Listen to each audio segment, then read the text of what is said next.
Namaste and welcome to Satsang.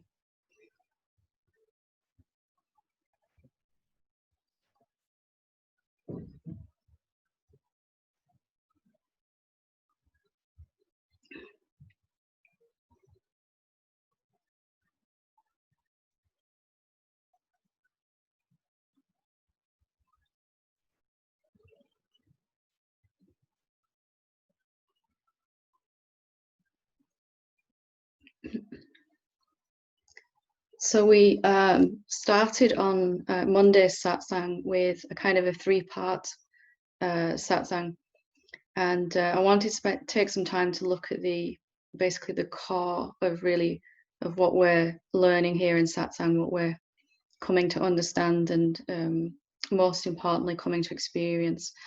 And the first part of that was what meditation really is, and perhaps more importantly, what it isn't as well. And we looked at that on Monday. The first part of this is already up on the YouTube channel, so if you want to check that out, you can.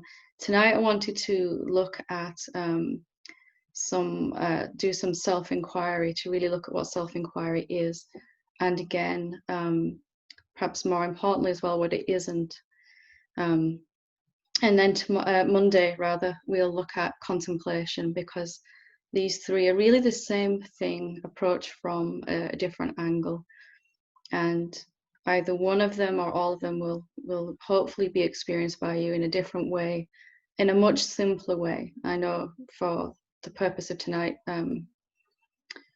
self-inquiry was something that eluded me. It was a very difficult process, and it just became a source of endless frustration. And I really wanted to try tonight to simplify that, and really to show you that it can be something extraordinarily beautiful, natural and simple when we perhaps look at it with fresh eyes and come at it from a open place.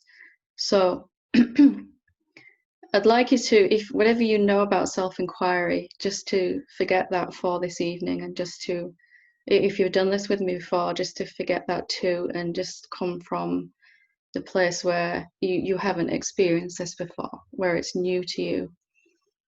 And whatever you've read about self-inquiry in the past or experienced in other teachings, maybe just, set all of that aside for the purpose of this evening, this satsang, just to see if we can experience something much more fundamental and simple in our experience. So self-inquiry is really the process of asking, inquiring, looking and seeing as to what we really are.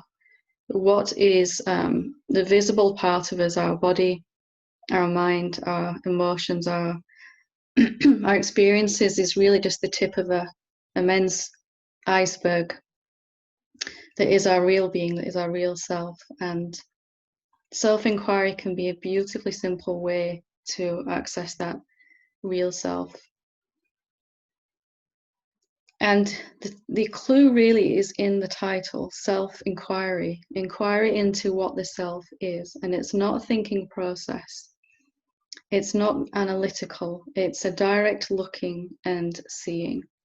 So it's a very simple thing when we actually experience it. It's an asking of a question and then opening up to all the different ways that, all the different answers that want to come to that. So I'm going to explain a little bit about how I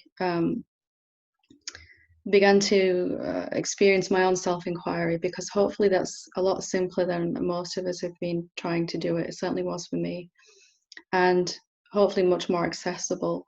And then we'll actually do some self-inquiry together.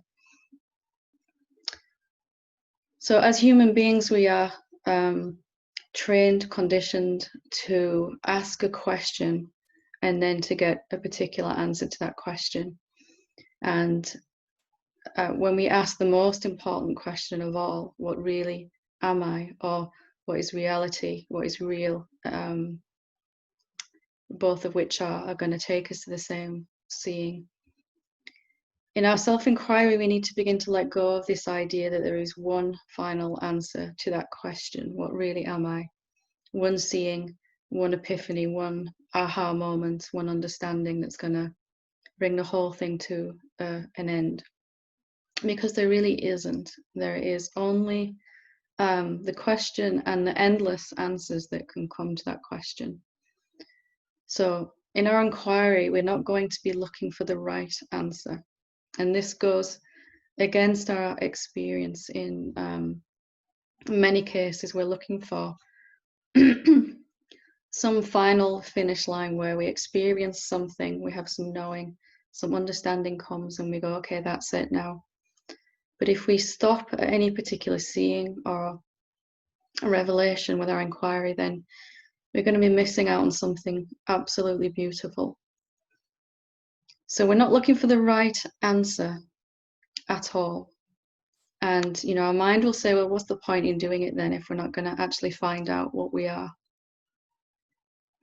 If we're not going to find a definitive answer. And that's really because truth is infinite. What's possible for us to experience in this moment is absolutely infinite. So even if we did have some final cataclysmic seeing that what we are is vast and infinite, in the very next moment it is able to be experienced even in an even greater way.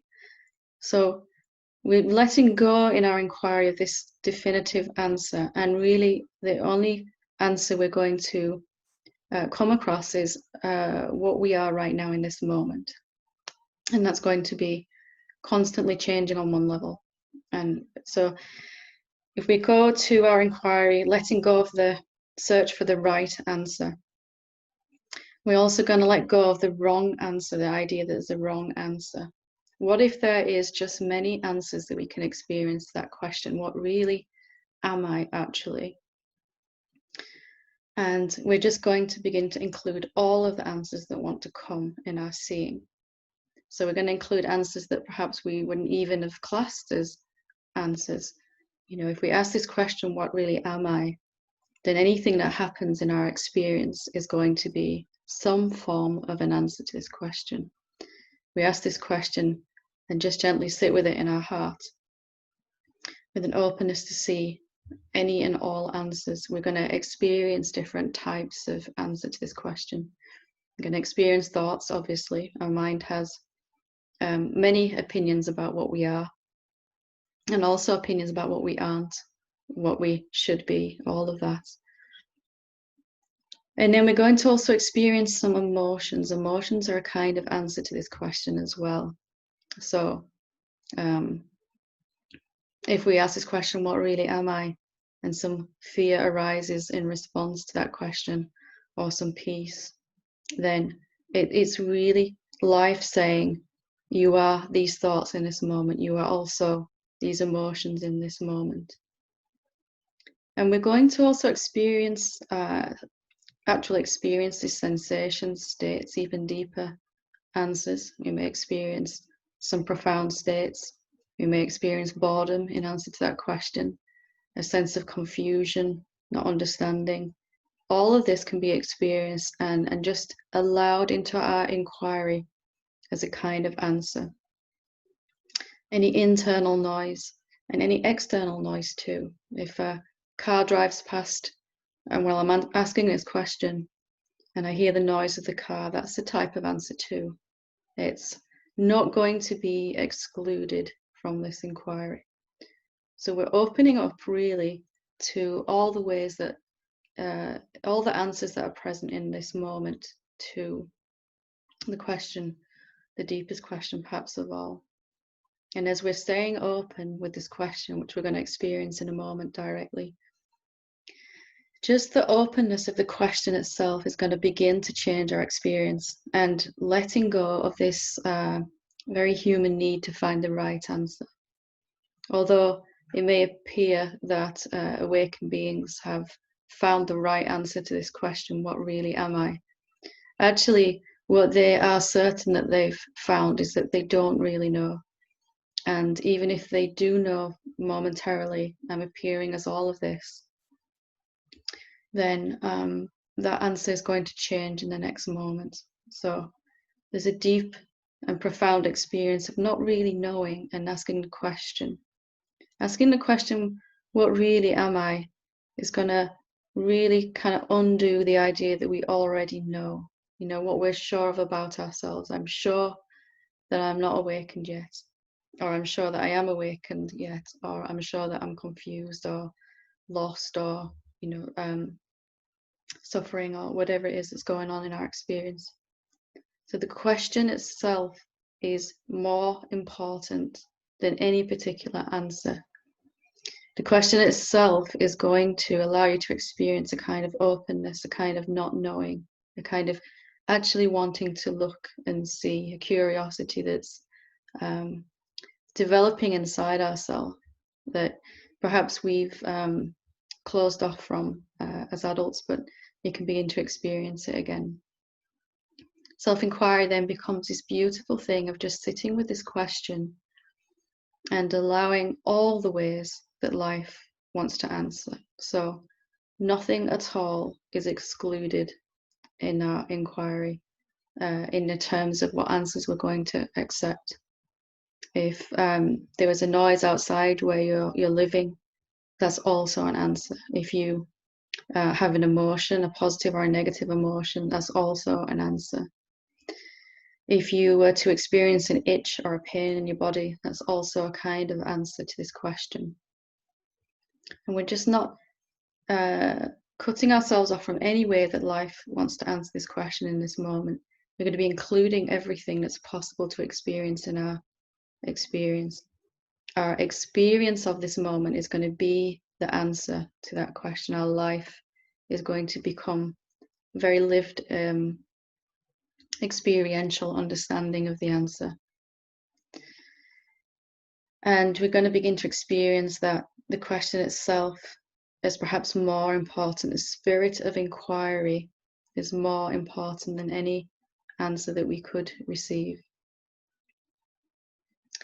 So we're going to receive all these phenomenal answers. Just by that I mean just answers that are coming and going. So thoughts, emotions, states of peace may come and go, confusion, clarity, bliss, fear, boredom. All of this sounds outside our environment, internal noise, a sense of energy moving, opening, relaxation in the body itself. All of these are answers to this question. And if we just let go of this idea that there's a right or a wrong answer, and any particular answer is better than the others, that perhaps the phenomenal answer should go away, this is also something we can let go of. It's possible to experience the fullness of what we are even while there's thoughts and emotions present. We don't need to exclude anything at all. So we're just coming at our inquiry from this place of openness. So if you want to join in with me now, you're more than welcome to actually experience self-inquiry in its simplicity. You can keep your eyes open or closed, and whatever you feel most comfortable with. And hopefully you're going to see how it really kind of dovetails into the meditation that we did on Monday, just this openness to experience. So just asking this question, whichever one you prefer, what is reality? Or what am I really? What am I actually? And just sitting gently with this question, just a very soft, gentle intention to find out, what really am I?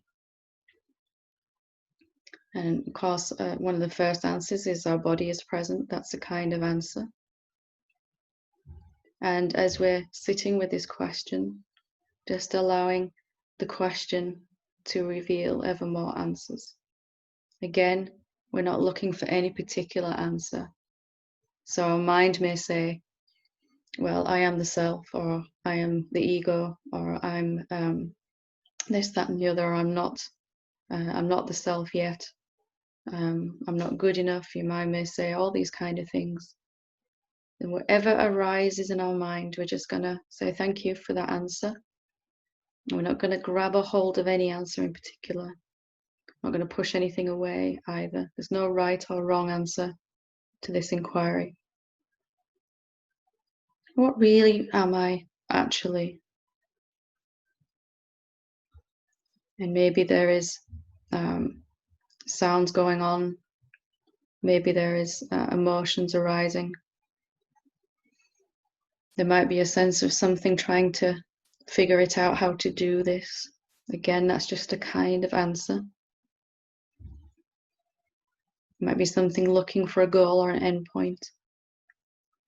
And we can just allow that to be another type of answer. What does it feel like in your body when you just embrace the question, what really am I? Or what is real?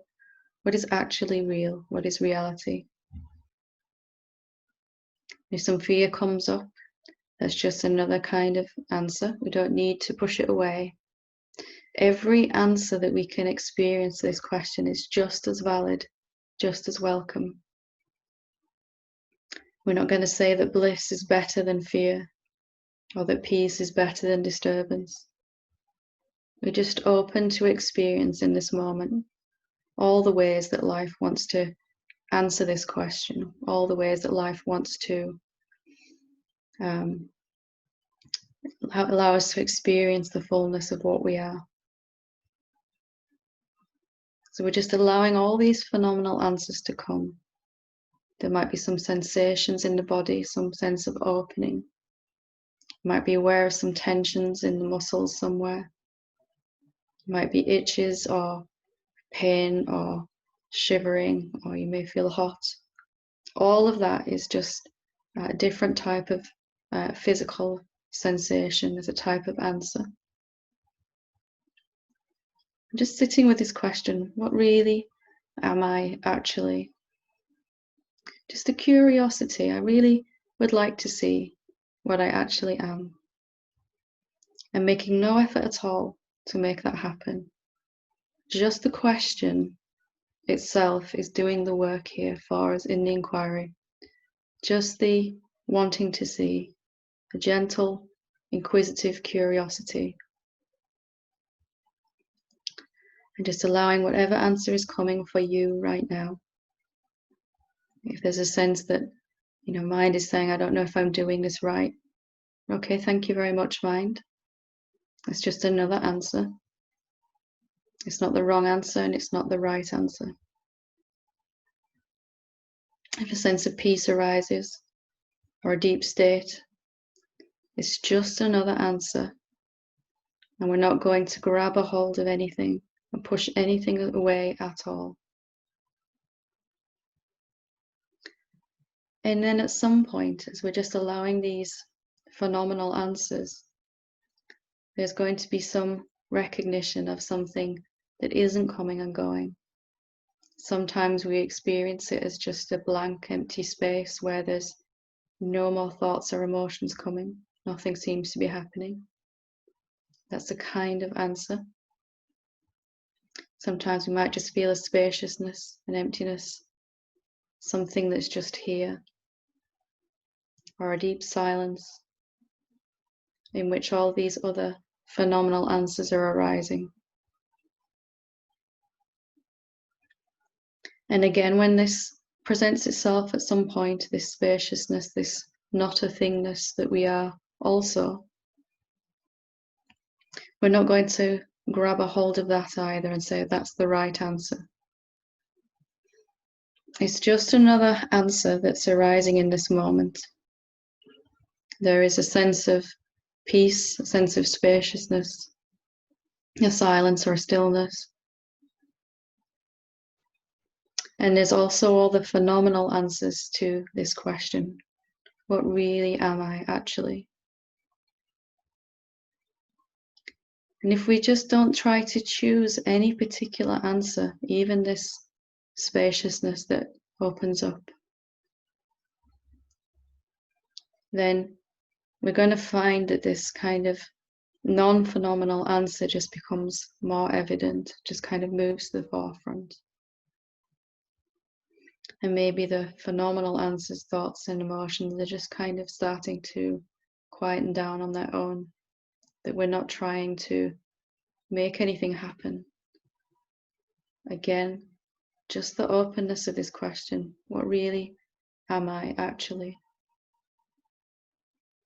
Maybe there's so much more to experience when we just keep including answers.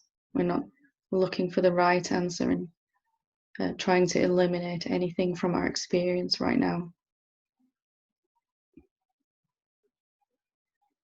So I can hear the clock ticking. I can feel my body.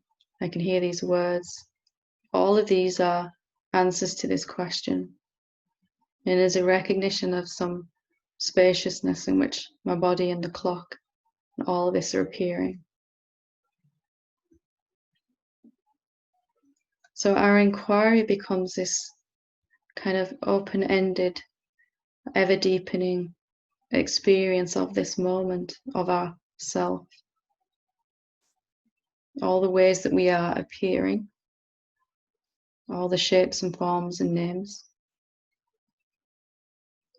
and all the recognition of the formless spaciousness, the awareness that is in the background and moving to the foreground. And that spaciousness, that beingness, may not feel amazing at first. It may just feel like just emptiness, like nothing is actually occurring there. It probably won't be all that exciting at first. We're just allowing that to be present as an answer to this question.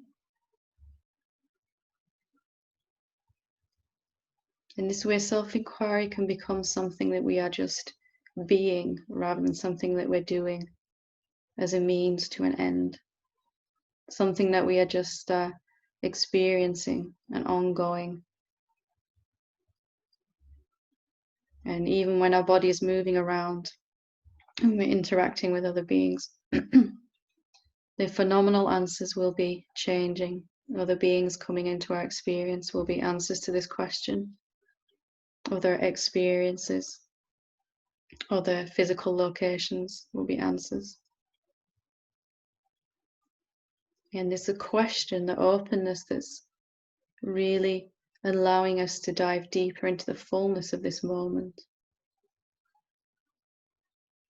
What really am I actually?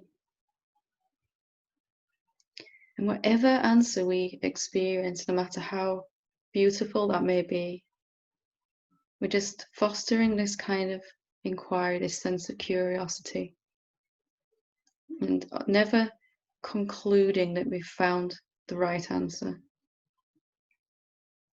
In fact, enjoying how it feels to just not know what you actually are, to be experiencing it directly.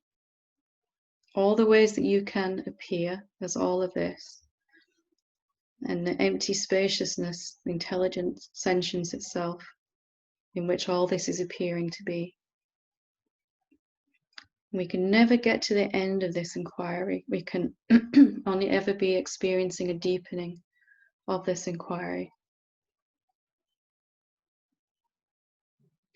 And very soon, you'll fall in love with how it feels to be living as this question, living as this question mark that I don't really know, and it's okay that I don't know, and it's okay to actually find out and experience, that we don't have to form some final conclusion. Right now, you are all the ways that you're appearing in your experience: human body, thoughts, emotions, furniture in the room itself, the place you're sitting in, these words, everyone else on this satsang, and the spaciousness, the formless awareness in which all of this is appearing. The shapes that you're taking will continue to change continuously, and the formlessness in which those are arising will continuously be present. Just recognizing how it feels in your body too when you're open with this question. What really am I actually? There is this phenomenal answers to this question, the coming and going answers. And then there is this moment in which the question is being asked and the phenomenal answers are arising. This moment is a non-phenomenal answer. It's a formlessness appearing. Neither one of those is better than the other. We're not saying even that the formlessness is the right answer or the better answer. We're just open to experience all of the answers to this question.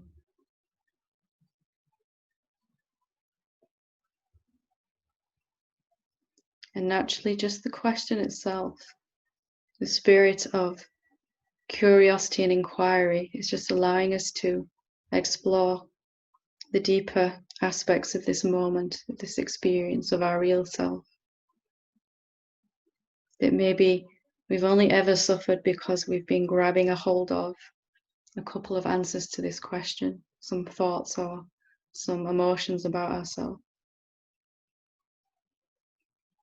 And there is so much more to explore when we don't stop at any particular answer, no matter how beautiful or ugly we experience it to be.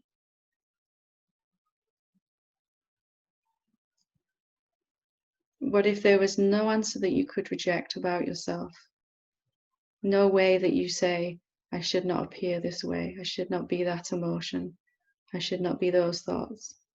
And they were just another way that you are appearing in this moment, that life is answering this question of what you actually are.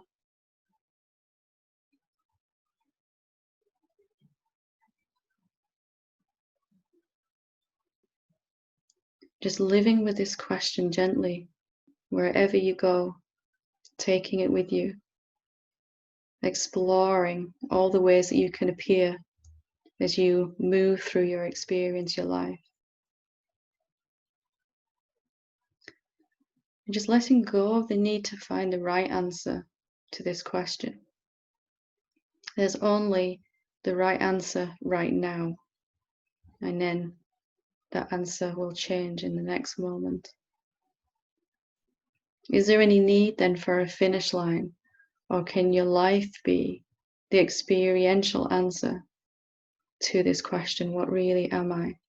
What is real, actually?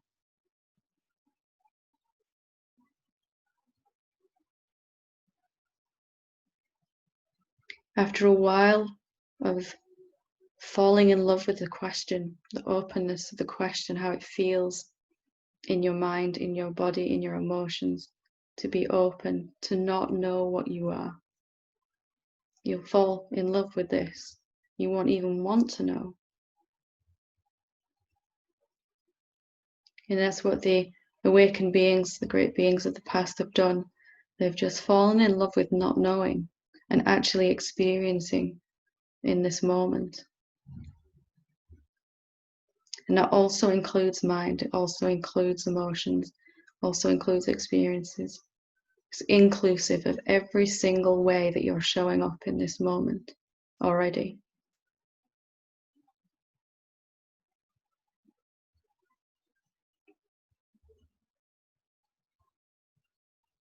Self-inquiry then is just a very simple thing, asking this question and just noticing all the ways that we are receiving an answer to that question.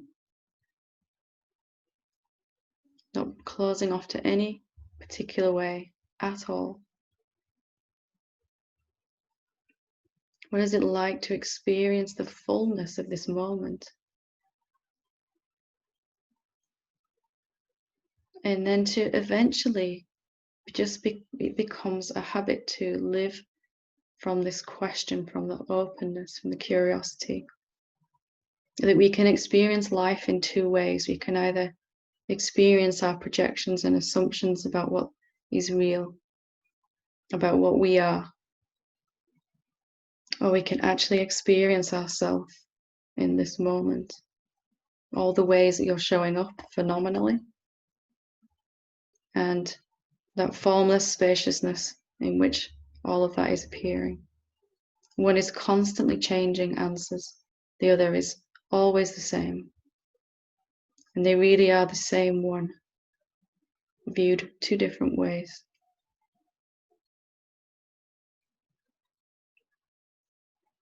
Self-inquiry then is no longer something that we're trying to do to get to a final answer,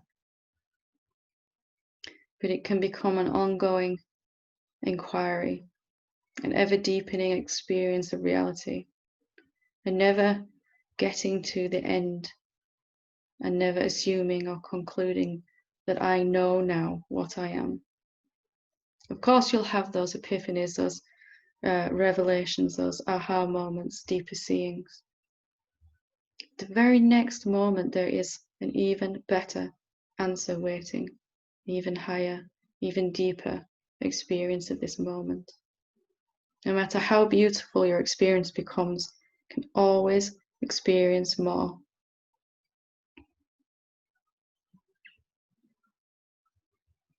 And it becomes a way of being rather than something we're doing.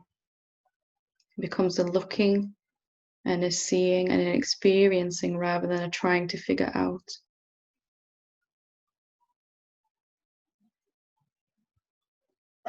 And instead of trying to remove things from our experience and go straight to the formlessness, we can just include all the phenomenal answers, not rejecting any particular one. And naturally, in doing so, that openness will make the formlessness evident, the awareness, the beingness, the consciousness, the presence that you really are.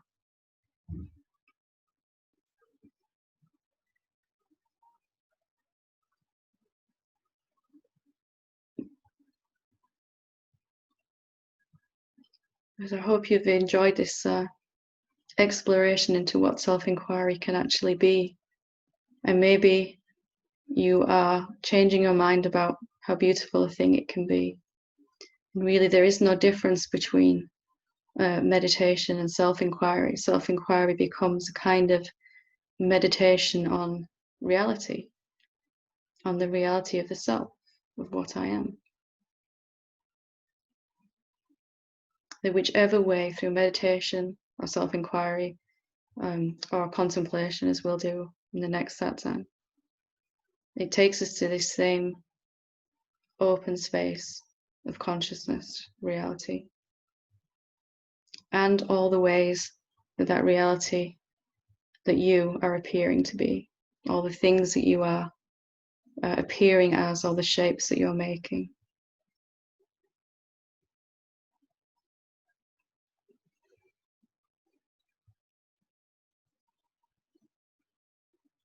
If you just fall in love with the question more than any particular answer, you're going to have a very different experience of life to most human beings. You're going to be experiencing life on a much more profound, intimate level than most human beings can. I'd really like you to make friends with self-inquiry again and to experience its beautiful simplicity. And I hope that you've experienced that with me today.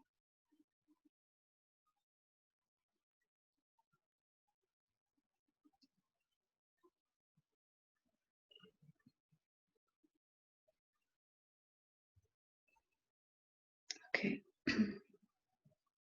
Okay, so I'll open it up for questions. If anyone wants to share or ask a question, you can click on the participants section at the bottom of the screen and click at the bottom of that section. There is the option to raise your hand if you want to share something or ask a question.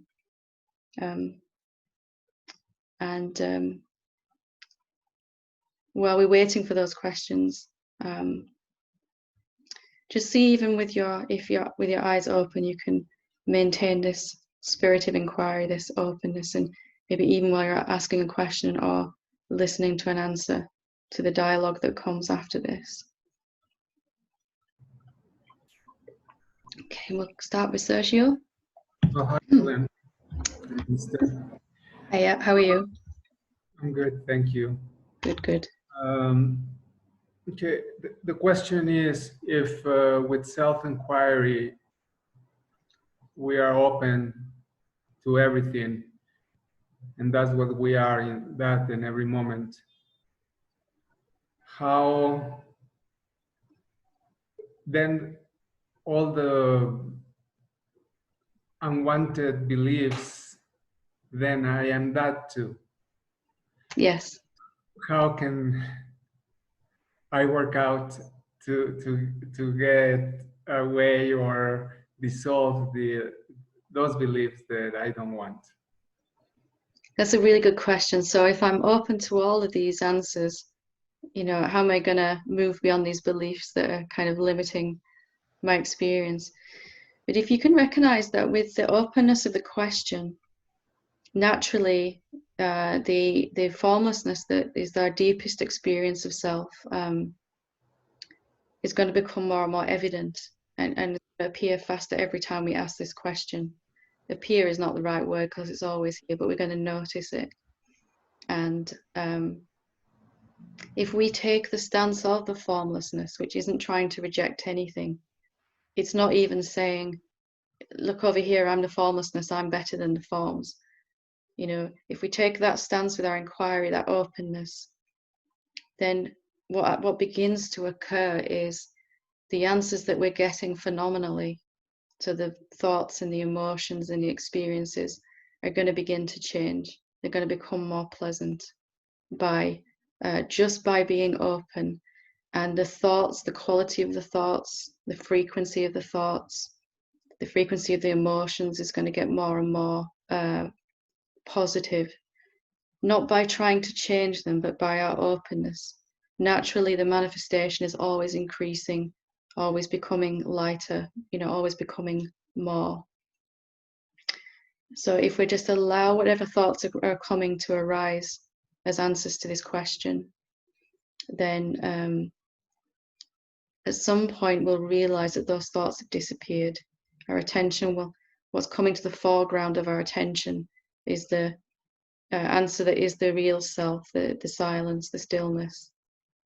And as we take attention off, the reason these thoughts perpetuate these beliefs is because we've been accepting them as the only answer. If I ask, what really am I? And I get a sense of unworthiness or something like that, the feeling that I'm not good enough. Before we might have grabbed a hold of that and really felt that that was true and therefore keep experiencing it. But if we go, okay, that's just one answer to this question, and I don't have to stop and accept that that's the only thing that's possible in this moment, and asking then if there are any other answers as well, then we're going to kind of be drawn deeper into our experience. Can you get a sense of it? Yes, that helps very much. Thank you. Good. Very good question. Lovely. Okay, Marisol. Hi. Hi, how are you doing? Good to see you again. Good to see you. My question was that when I was doing the inquiry, I also was, or I felt led to do the what's happening now or what's arising now, kind of the same thing. And the deeper I started getting into it, I just felt a deepening, but also kind of like a detachment in the sense of a want, but then at the same time, a wanting to fall asleep, or also kind of like a no, like a very negative type of thing. Like it did not want that. Like, is that something that is, I don't quite understand, or I don't know, something that's normally. It's very common. Something inside us has been holding on, hasn't it? Very sort of deeply holding on, trying to control our experience. And usually, by the time we end up in satsang, this also has been trying really hard to find the right answer. And it's really certain there is a right answer. And so when we kind of experience this opening up and letting go, it's kind of the antithesis of what this energy, this egoic energy, is trying to do. You know, it's trying to get somewhere, to arrive at somewhere. And instead, we're kind of experiencing that we're already able to find that right now in this moment. So something inside me was a very much kind of falling in love with this question, but there was also this very big knot in my stomach that said, no, you know, this is not good to open up like this. It's just not. Something felt very exposed, very vulnerable. You know, it just, there was this kind of little, well, actually quite big ball of tension somewhere inside, you know, that was very much saying no to the experience. Is that kind of what you experienced? Yes, pretty much. There was a little bit of fear that was rising up as well. Kind of like I don't know what's happening here.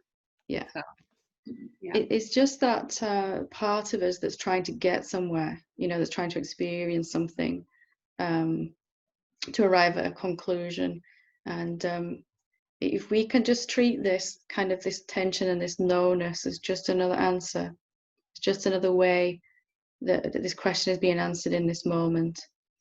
And we're just totally allowing it to be. If you look at the formlessness, the emptiness, whatever we want to call it, it doesn't reject anything at all.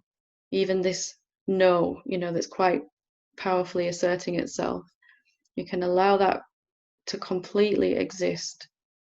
And when it's just allowed to arise and we're not in opposition with it, we're just allowing it to arise fully, then it will begin to relax on its own. It will begin to open up on its own. The fear is this idea that our mind has that at some point the awareness, the formlessness is going to make this let go. You know, it's going to force it to let go. But when it's just allowed to arise and be there for as long as it wants to be there, it kind of starts to relax on its own when it realizes that somehow our mind has got this idea that the self is this big bully that's going to come in and smash it or something, and, you know, force it into 1,000 pieces. And it really is the opposite of that, isn't it? It just loves it completely. Okay, if you want to say no, you say no, and you can totally be that no in this moment, and the fear, whichever way it's arising, and it will dissolve then on its own time. But because we don't need it to go away to experience the peace. It's just another answer, and we can stay open. There's been this idea that we're going to have to get rid of this before we can experience peace, and it's just not true. You know, so it can just be allowed to be there. For me, it was there for quite some time. I don't know, maybe 6 to 12 months. You know, this ever deepening peace, love, and joy. And right in the center of my stomach was this fist going, "No, you can't make me let go. You know, I don't want to." But it was just loved more and more and more, and eventually it just kind of ran out of steam and must have disintegrated at some point when I wasn't looking, you know. So I hope that helps. It's a very common experience, very common. Thank you, it did very much. Thank you. Good question, lovely. Okay, Gaina, we'll go to Gaina. Hi Helen, hi everyone. Can you hear me? Hiya, how you doing? Hello, I'm alright, thank you. Are you? Yeah. So just a question. It's quite timely you kind of satsang tonight, because I've been thinking even more about more realizations, really. Well, if you can have more realizations, but a deepening, I suppose, if that's the best way to describe it. A clearer seeing that you know, there might have been certain areas where in my life where I thought that might have been right, even if it was more subtle. But I've kind of realised more and more recently that whatever answers come up, even if it might be my ego, this ego believes it's still just as valid an answer, or just as valid because it's here. Yeah. It's reality. It's there. You know, it's self. So, but with that as well, I've been thinking about there's still been emotions coming up. Probably not as strong as what they used to be, but still sometimes coming up, and then mine thinks, so there's part of me that's kind of just been recognizing those when they come up, and if ego gets swept away, involved for a little while, then realize, and question that it's not really true. But a part of me goes also wondering when it's probably getting confused with itself, really. When do you know not to question? Do you see what I mean? Or when do you kind of just think, oh, well, it's, the emotion, I've got to a point now where I see the emotion come up and I think, okay, yeah, I've looked at that. But then a part of me thinks, oh, but you really need to maybe question this a bit more. Is it still troubling you? Is it still showing up? Is showing up in your emotional form? Is it showing up as something happening in your life still? Is it causing? Because the emotion can just arise as an answer in this, in this moment. It's what we kind of do with that emotion, isn't it? Are we contracting around it and really getting involved with it, or are we just allowing it? Is it just another thing that's arising in this moment? And if we're kind of fixating on it and feeling that contraction, then losing the sense of the openness, the questioning, then probably we need to inquire into that a little bit, through contemplation or something that we'll do next Monday. But asking, sort of looking at that in itself. Or it can just become a place where we recognize I have a tendency to close up. When this answer comes, something grabs a hold of it. When this emotion or that thought or this being arrives in my experience, I tend to contract. Yes, just to notice that's going on. We can then go back to the question, okay, that's just an answer. And are there any more answers? What else is there to experience in this moment? Right. Where it's worth questioning again through contemplation is to really look happening when the emotion arises. Not the emotion per se, is it? It's what are we doing with it? Are we going into some relationship with it, saying it means, or means something? Yeah. I don't know anymore, if I'm honest. That's okay. That's great. Yeah. See if you can, next time that emotion arises, can it just be another way that you're showing up in this moment? And then it doesn't matter whether it's there or not. It doesn't matter that it's got a different label in the mind to peace or something. It's just another way. The peace comes from not contracting around any particular answer, not saying this is the most important answer. Right, yeah, okay. Yeah. Right, I get that, yeah. If you zoom in around this emotion, whatever it is, let's say it's fear or something, then you will seem to lose the peace on all the other answers because you're really only looking at this one going, this is the most important answer in this moment. And can that be the same for like physical sensations and stuff? Yeah. Those ones, physical pain, all of that is something that our attention goes to, and perhaps we may have to practice opening up, staying open to the other answers as well, in that area with physical things. And we all have our favorite, not favorite as in we like them the best, but favorite thoughts, emotions, and things going on in our life that we seem to contract around.